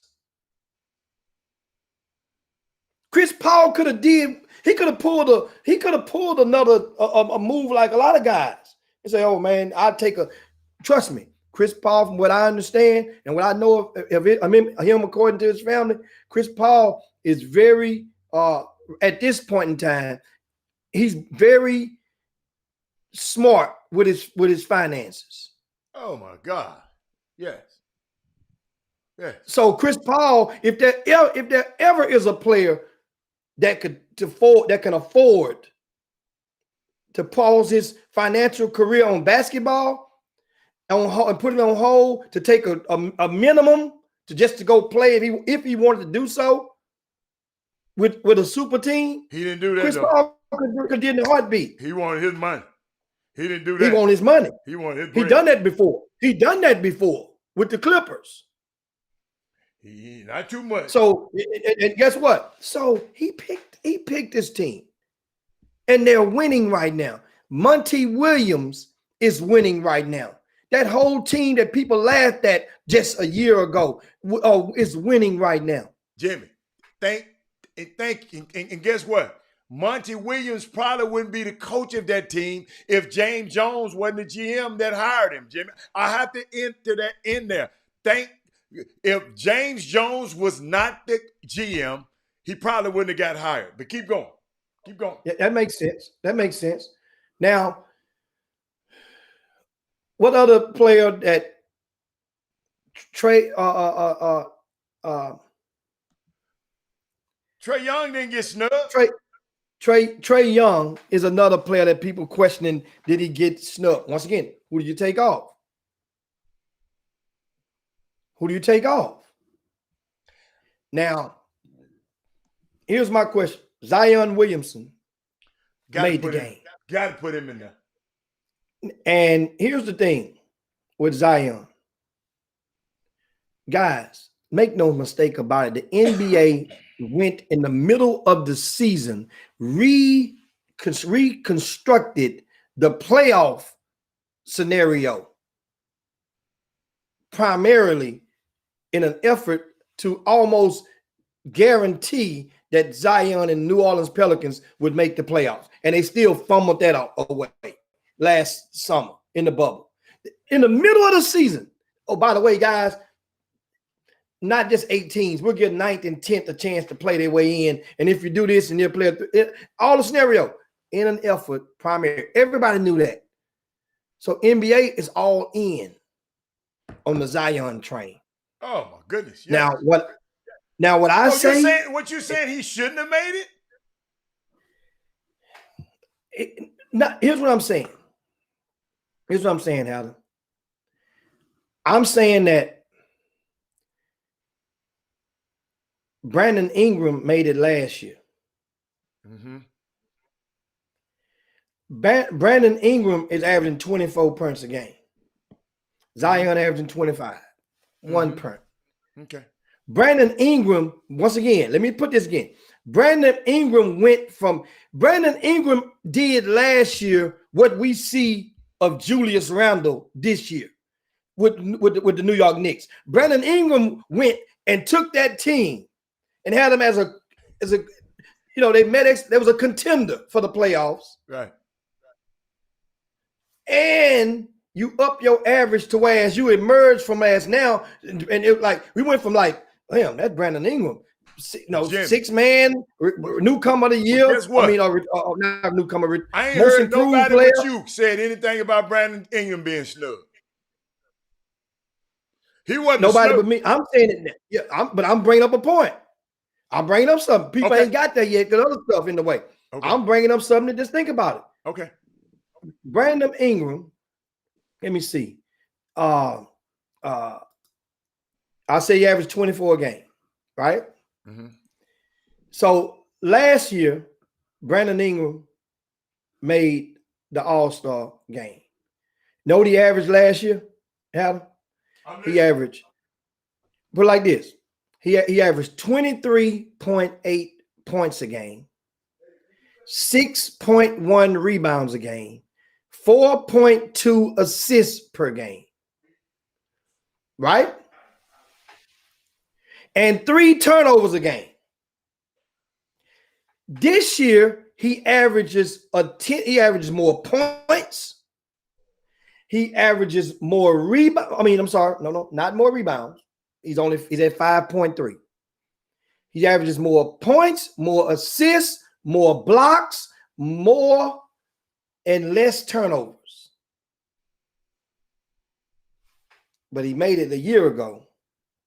He don't make it this year. So that's what I brought up in regard to Brandon Ingram. Brandon Ingram is a player that I think that, but at the same time, even Brandon Ingram can understand the politics of the game. It was a close heat. Your numbers are pretty much a wash laying alongside Zion's numbers. So guess what? Zion is going to give us more views. Zion is going to make us more. It's going to give more. That's going to be better for the league to put him in this All-Star game. And you know, and nobody's going to say it's a travesty. Now, the thing about it, by the game being in Atlanta, you would have thought that Trae Young would have gotten a nudge by him being one of the hometown guy. That's the thing when I said that you can probably consider it the only in that form of fashion. But I think for the stats that Trae Young is putting up this year, no player in history has averaged what Trae Young is averaging, and combined with the points and assists, and not made it. So that's the thing in regarding, I say, for Trae Young. But anyway, guys, you know it's about to be that time, and we're winding things down. Yes, but sir. I want to remind you that there are high school playoff games taking place this evening in Houston. There's going to be a lot of games. We have a lot of juicy games on the tap. If you missed the first half of the hour of the show, then we'll remind you, Hightower and Crosby, that's at 7:30 at Butler. You got Foster and Beaumont, and undefeated Beaumont United. That's at 6:30 at C.E. King ninth grade. I'm sorry, at C.E. King Old Campus, which check out the play, Hatter. It just sounds so funky because that school has a name now. Think about what they're calling it. They say we're playing at C.E. King's Old Campus. Oh, I'm sorry, Old Gym. You know what that school is called right now? What? It's called C.E. King Middle School. So that means I think this may be the first in modern day history, the first playoff game of a high school to be played on a middle school floor. Well, not exactly. Take that back because the pavilion is technically on Forest Brook Middle School campus. Okay. The pavilion. That was a playoff in Bush. Hell, you see Bush. I'm sorry, not Bush. Thurgood Marshall lost to North Side last week during the over the weekend. We talked about that. We talked about that because we talked about the young fella that show up. Yeah. And Bush got beat last night by Heights. Mr. Katie, he mentioned the kid number 15, Sir Roberts. I got to watch him play against Cy-Fair the other night. And he's a hell of an athlete. He's one of the athletes that he could really make money playing football. Oh, he is a football player? I don't know. I asked or not. He could really make money playing football. Jimmy, did you see the game last night? I missed the game. What Bush just didn't show up? This team. No, I wasn't there. I was out of town and went to the funeral. That's right. Well, I got one thing to say, Jay. I got 3 words to say. Let's go Canes tonight. So now what else you got to say? And so, and of course, then Walter Yates said they used Livingston Middle School, and Doug said they played Lufkin Middle School. I'm talking about in Houston. Yeah. So I'm talking about in Houston. If you want to count the Bush pavilion, was gonna go 2 or 3 rounds deep, Jimmy. Yeah, I did say that. And Bush had an 18-point lead, last night. They were leading by 18 points. Jimmy, let me tell you something. And listen to me. I just don't understand. I mean, I know it's hard to find good guards. and not to just talk about no one in particular, but that the guard play at Bush. Jimmy, how do you lose an 18-point lead in a playoff game? I asked Jeffrey Day and Doug Jones that last night, and they basically said that Heights implemented a massive press in the fourth quarter, and they turned the ball. Listen, man, listen. I've seen Heights play the other night. Heights is pressing from the beginning. That's what Ralph Barreras does. He ain't coming out sitting out in no zone. He's pressing you already. Oh, Ralph at the Heights now? Yeah. I didn't know that. Oh, yeah. Okay. I'm understanding then. Okay, I got you. Okay. I didn't know that. The team is pressing out the gate. But but sometimes, Jimmy, the press don't take its toll until later. See, the press wears you down. It takes its toll later. Up by 15. You got up by 15. I mean, I'm sorry, about 18 points. You up by 18. Man, what can you do? I mean, them guards ain't that good, Jimbo. I'm just telling you. Let me tell you something. Jimmy, 14 turnovers in the fourth quarter, Jimmy, right there. Well, that's what the press does. But at the 14? Same time, that's well, if you turn the ball over, they said 8 straight times to start the quarter off. 8 straight times. That don't mean they got 8 straight buckets, but turn over 8 straight times. But I'm saying is that still, your guard play was a concern from the get-go at Bush High School. Oh, yeah. They're not the first team they played that press. Yeah. You coming out of the toughest district in the state in 5A. Jimmy, let's not make it seem like you've never seen a press. No, Jimmy, like you this can before. see it and still don't know how to play. I watched them play. I watched them play against Clearbrook, and know what Clearbrook did? They pressed. And guess what? So that means what you have to do as a coach, if you don't have a guard that can handle it, you have to implement a press breaker. Back in the old days, they taught you break the press with the pass, not with the dribble. Jimmy, so that means you have to implement. Jimmy, so that means, guess what, Adam? You got a 6'9" and you got a 6'8" front court.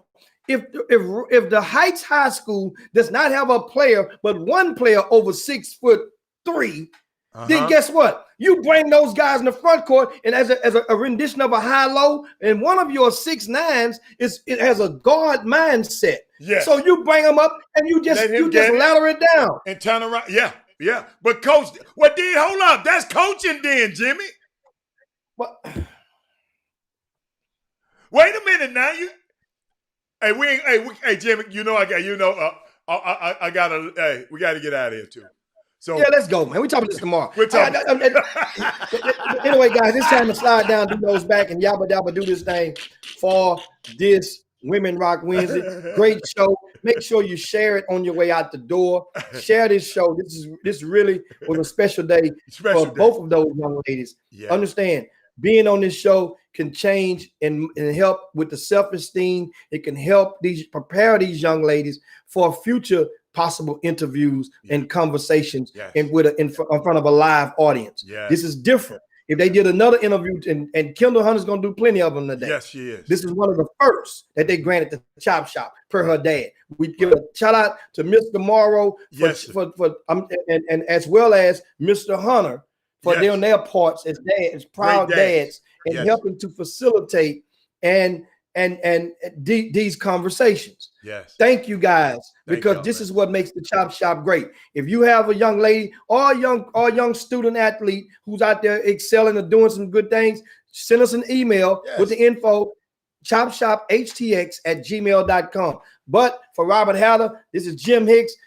Time for me to get up out of here. See you guys, and mind you, we have a high school game. The live game of the week will be tomorrow. It was concluded this morning. Been working on that stuff all night. Who is it? We got Atascocita and Straight Jesuit. Okay. We'll be going at Thursday, 7 p.m. at Delmar Fieldhouse. A live televised game at Delmar Fieldhouse. Guess what that means? That's going to be history, Ada. So I don't think there's ever been a game live in the new place, live on TV in the city from Delmar Fieldhouse. That's I love to be a part of things. Daniel Ewan, Bob Slovak will be on the broadcast, but that's going to be tomorrow. Also, Yates and Silsby is Thursday night as well. It's going down. Yates and Silsby. And Jimmy, and tell people, don't forget, we go back and listen to the beginning of the show. I played a video by Coach Leah about helping people that were messed up in the Arctic freeze. Just send an email, chopshophtx@gmail.com if you need help or you want to help. Just send it. I'm going to play that video all this week. So it'll be played again tomorrow. But, man, we love y'all. Great day. We will see y'all. How many hours, Jimmy? 22 hours. We up out of here, guys. Peace. Chop shop. Jim Hicks, Rob Hatter, you are now tuned in to the Chop Shop. I'm Retro, let's get it. We in the Chop Shop, we live in the Chop Shop. We talking sports talk, we live in the Chop Shop. We in the Chop Shop, I'm talking sports talk. So turn your dials up, it's live in the Chop Shop. We in the Chop Shop, we live in the Chop Shop. We talking sports talk, we live in the Chop Shop.